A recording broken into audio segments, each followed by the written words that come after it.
Καλημέρα. Μια που καθόμαστε σπίτι από τον κορονοϊό, είπαμε να κάνουμε λίγο το δίκτυό μας στο σπίτι πιο γρήγορο.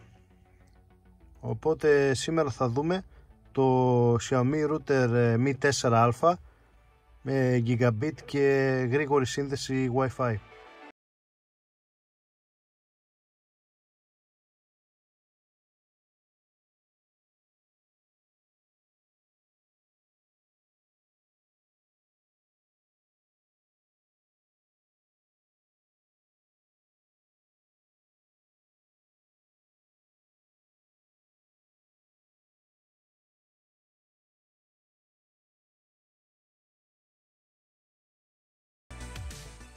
Βλέπουμε λοιπόν στο κουτί Mi Router 4α Giga version, περιγράφει All Gigabit Ethernet ports, Quick Setup, AC 1200 Dual Band και Wi-Fi Security. Ό,τι σημαίνει αυτό, εννοείται όλα έχουν Security. Αυτό που θα ήθελα να πω για αυτό το ρούτεράκι είναι ότι στην ουσία αναλαμβάνει τις ασύρματες συνδέσεις του router modem που σου έχουν δώσει από την εταιρεία και τις κάνει σε πολύ καλύτερη εφαρμογή, δηλαδή με 4 κεραίες μπορεί και με 802.11α που είναι στα 5 GHz μπορεί να αναλάβει και να σου δώσει, ας πούμε, όπως γράφει και εδώ πίσω, ταχύτητες στα 2,4 μέχρι 300 Mbps και στα 5,1G 867 Mbps. 4 εξωτερικές κεραίες, από πίσω έχει Gigabit One και 2 Gigabit port για LAN, για υπολογιστή είτε σταθερό είτε laptop με καλώδιο. Βλέπουμε κάποιες πληροφορίες για την Xiaomi και τα κεντρικά της. Λέει ότι χρειάζεται η εφαρμογή Mi Wi-Fi, την οποία σκανάρεις εδώ το QR και την κατεβάζεις. Και αυτά, πάνω κάτω δηλαδή η περιγραφή αυτή είναι. Πάμε να το ανοίξουμε.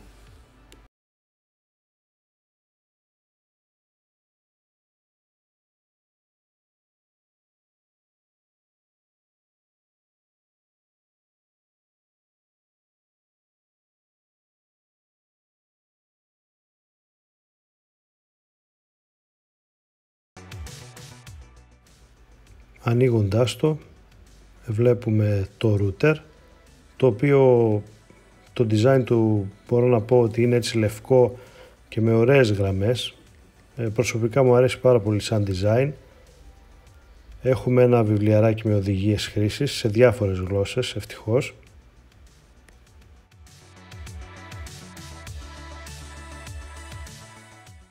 Και μετά στο κουτί το μόνο πράγμα που υπάρχει είναι το καλώδιο για το ρεύμα. Ένας απλός άσπρος μετασχηματιστής, ο οποίος μπαίνει στην πίσω μεριά του Wi-Fi router.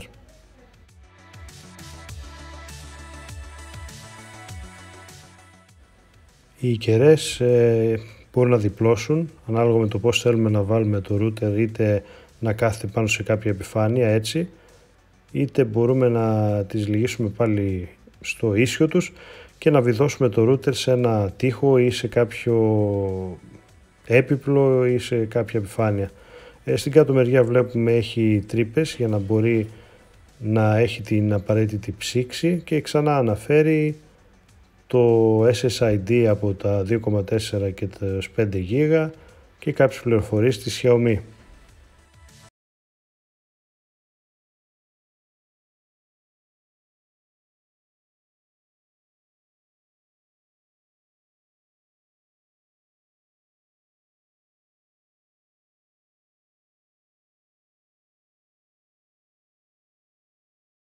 Οι συνδέσεις του router είναι απλές. Τοποθετούμε το ρεύμα πίσω και στην πρίζα μας.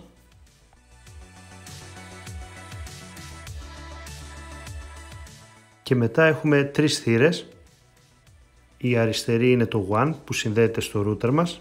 Οι άλλες δύο είναι για ενσύρματη σύνδεση με καλώδιο. Και έχουμε και το reset. Όλες οι θύρες είναι μέχρι 1000 Mbps.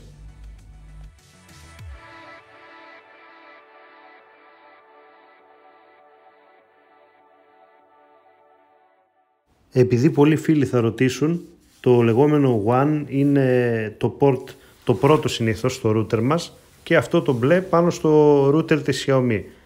Αυτό το συνδέουμε με ένα απλό καλώδιο LAN, το οποίο συνήθως είναι μέσα στο κουτί του router το οποίο μας έχει δώσει ο πάροχος.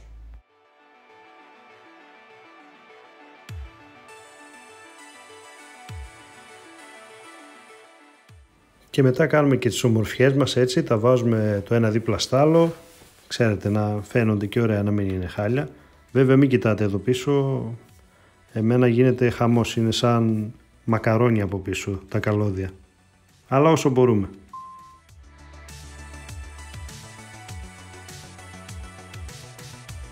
Για την εγκατάσταση το πρώτο βήμα είναι να μπούμε στο ανοιχτό δίκτυο που βγάζει ή στο 2,4 ή στο 5 GHz και μετά λειτουργεί σαν hotspot και μας πετάει την απαραίτητη σελίδα για να ξεκινήσουμε το σετάρισμα. Η πρώτη ερώτηση που κάνει το router είναι για την ρύθμιση του DHCP. Το αφήνουμε όπως είναι γιατί το ανιχνεύει αυτόματα.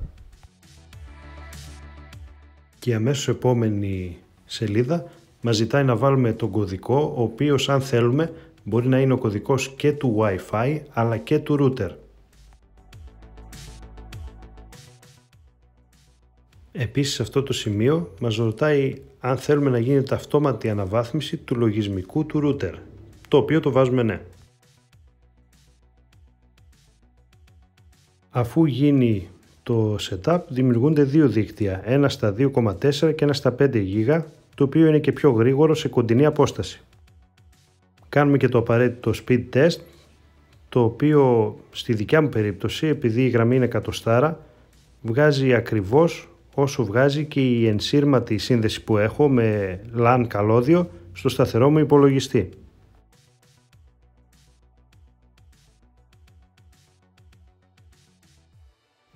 Αυτό που θέλω να πω είναι ότι δεν θα πρέπει να το φοβόμαστε να το κάνουμε σαν αναβάθμιση, να προχωρήσουμε στην αγορά του router, γιατί πραγματικά δεν μπορείτε να φανταστείτε πόσο μεγάλη διαφορά έχει το ίντερνετ τώρα στο κινητό σε σχέση με τα router που πουλάνε αυτά τα τελείως σάπια, ας το πούμε, οι εταιρείες που μας δίνουν το ίντερνετ και τα σταθερά τηλέφωνα. Είναι μέρα με τη νύχτα πραγματικά. Ό,τι και να δοκίμασα, γιατί έχω δοκιμάσει αυτές τις μέρες 2-3 router από εταιρείες και της Wind και της Forthnet κάποια παλιότερα που είχα, στην καλύτερη περίπτωση πιάνεις 20-30 Mbps, βέβαια ανάλογα με τη γραμμή σου. Αν έχεις την απλή 24 μπορεί να σε καλύπτει, αλλά ιδίως για 50 και πάνω δεν το συζητάμε ότι πρέπει απαραίτητα να γίνει αυτή η αναβάθμιση, γιατί στην ουσία στο κινητό περιορίζεις την ταχύτητά σου χωρίς να το ξέρεις κιόλας, ενώ πληρώνεις παραπάνω έχεις ούτε τα μισά. Εδώ κάνω ένα τεστάκι στα 5 GB με ένα άλλο κινητό, απλά για να δω συσκευή με συσκευή αν έχει κάποιες διαφορές, και τα πάει πολύ καλά όπως βλέπετε.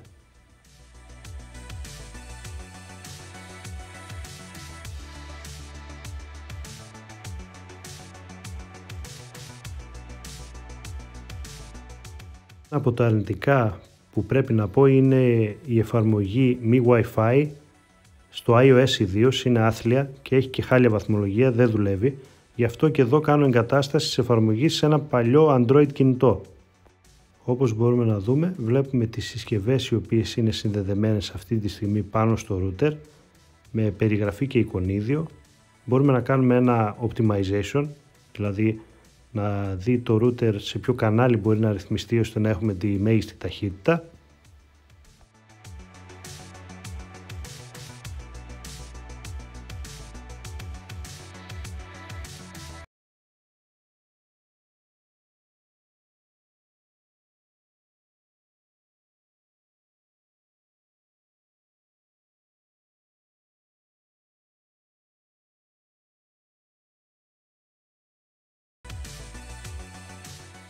Έχουμε επιλογές για update, δηλαδή για ενημέρωση.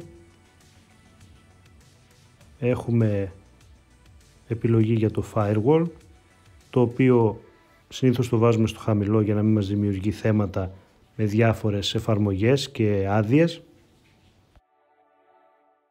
Ή ακόμα μπορούμε να το βάλουμε και στο off, ανάλογα με το τι θέλει ο καθένας.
Επίσης είναι χρήσιμο το ότι μπορείς να μπεις σε κάθε συσκευή σου, να δεις κάποιες λεπτομέρειες και να ρυθμίσεις ακόμα και τις ώρες που θα έχει πρόσβαση η κάθε συσκευή ή όχι στο ίντερνετ, ακόμα και την ταχύτητα που θα δίνει ίντερνετ.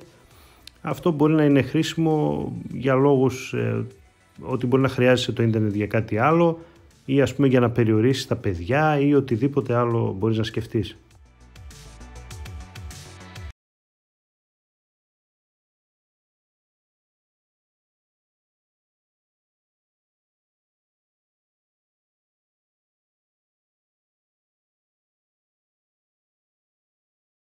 Ελπίζω λοιπόν να μην κούρασα σε αυτό το σχετικά μεγάλο βίντεο. Είμαι όμως ενθουσιασμένος από αυτό το router, γιατί με αυτόν τον τρόπο μπορούμε να έχουμε τις ταχύτητες που πληρώνουμε στο ίντερνετ, στη Forthnet, στο Cosmote, σε οποιαδήποτε εταιρεία και στο κινητό μας. Πράγμα το οποίο οι περισσότεροι δεν το γνωρίζουμε, γιατί δεν έχουμε κάνει και ποτέ τα τεστ ή δεν γνωρίζουμε να τα κάνουμε. Δοκιμάστε το και θα δείτε, το προτείνω ανεπιφύλακτα. Από Ελλάδα έχει γύρω στα 25-26 ευρώ και τα λέμε στο επόμενο. Επίσης παρακαλώ να κάνετε εγγραφή στο κανάλι για τα επόμενα βίντεο.